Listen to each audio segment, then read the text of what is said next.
Bwana, mabao mawili ya Kylian Mbappe yanaifanya timu ya taifa ya Ufaransa kuanza michuano ya kombe la dunia kwa kishindo kweli kweli, wakisurubu Senegali mabao 3-1, bao lingine likifungwa na Bradley Bakola, wakati ile bao pekee la Senegali likifungwa na Ibrahim Mbaye. Kipindi cha kwanza kilisha suruhu bidi suruhu, Senegal wakitengeneza nafasi nyingi lakini wakishindwa kuzitumia, lakini Ufaransa walikuwa na wakati mgumu kweli kweli katika kipindi cha kwanza kimbinu, ambapo Senegali walikuwa compact kweli kweli. Kipindi cha pili kilianza kwa Senegali kuendelea walipoishia kipindi cha kwanza, lakini Ufaransa wakajaribu kuwafungua Senegali na hatimaye wakapata nafasi ya kufunga bao la kwanza ambalo liliongezea confidence na likaongezea ali na rhythm ya kupambana.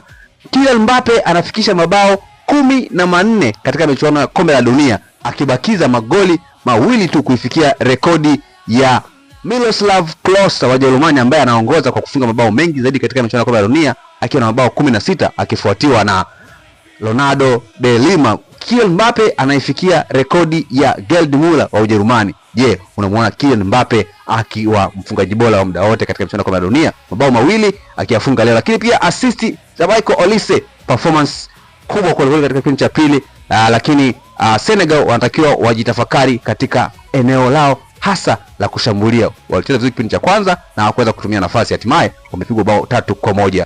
Ugonjwa ni ule ule kwa timu za Afrika. Kuna wakati wanazuia vizuri, wanaanzisha mashambulizi vizuri, wanacheza vizuri, wanakuwa compact katika safu ya ulinzi, lakini matumizi ya nafasi yanakuwa ni magumu kweli kweli. Kipindi cha kwanza Senegal walikuwa na nafasi ya kuongoza kupitia kwa Nicolas Jackson, lakini pia kupitia kwa Ismaila Sarr kama ambavyo ilikuwa kipindi cha pili mwanzoni, lakini matumizi ya nafasi yamekuwa ni finyu kweli kweli. Hii ni World Cup.